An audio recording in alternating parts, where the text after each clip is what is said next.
En fait, il a continué son investissement, c'est-à-dire que chaque année, il cherche à sortir de sa zone de confort, à trouver des nouvelles choses, hein, avec des nouveaux entraîneurs ou avec des nouvelles manières de travailler. Il a une confiance aveugle dans ses entraîneurs. Lesintelligences.com, votre extracteur de connaissances.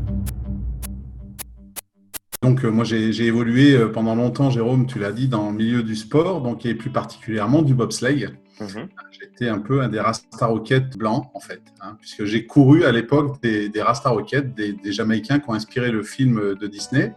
Et donc, pendant 10 ans, j'ai été athlète. J'ai représenté la France, plus particulièrement aux Jeux Olympiques, de 92 à Albertville et 98 à Nagano. Et ensuite, je suis passé de l'autre côté de la barrière, toujours dans le sport, mais côté coaching et management. Et j'ai eu une expérience avec plusieurs équipes internationales, donc la France, la Suisse, le Canada, la Corée du Sud et la Nouvelle-Zélande. Et puis à côté de ça, j'ai aussi eu une expérience en entreprise où j'ai été manager dans des grands groupes internationaux. Et maintenant, depuis 3 ans, je fais partager cette expérience du management, principalement sportif, auprès de dirigeants, d'entreprises, d'entrepreneurs, pour les aider à atteindre leurs objectifs. Alors, ce fameux livre, c'est le livre de Martin Fourcade, Mon rêve de neige et d'or. Donc, Martin Fourcade, je ne sais pas si on doit le présenter, hein, on en a assez parlé récemment, après les Jeux de Pyeongchang en février dernier, puisqu'il a ajouté 3 médailles d'or à sa fantastique déjà collection, ce qui en fait l'athlète le plus médaillé aux Jeux Olympiques, l'athlète français le plus médaillé, puisqu'au total, il a 5 médailles. Et une des choses qui me frappe dans la carrière de Martin, une des premières choses qui me frappe, c'est sa constance au haut niveau. Ce qui veut dire que chaque année, il a un degré de motivation qui est énorme, il met en place des choses, il gagne, il continue à gagner année après année, il est toujours là. Alors on pourrait dire oui, mais gagner c'est bien, mais ça doit motiver, mais ça suffit pas en fait, ça suffit pas. Et j'avais envie d'essayer de découvrir un peu les ressorts de cette motivation, où il va chercher tout ça pour gagner toujours.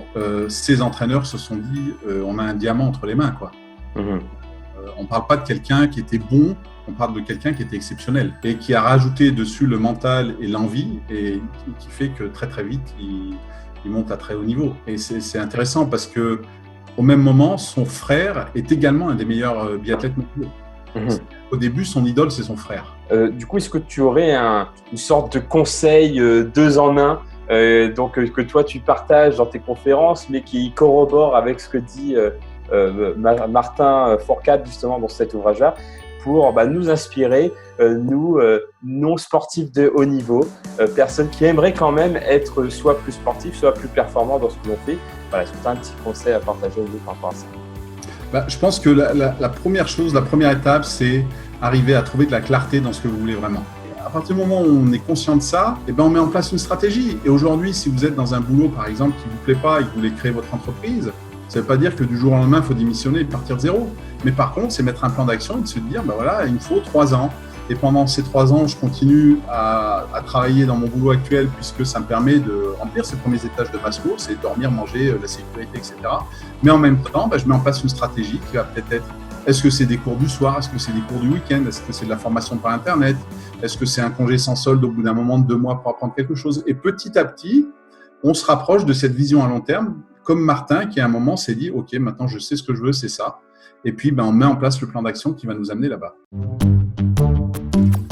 Inscrivez-vous maintenant pour profiter de 4 jours offerts à notre plateforme.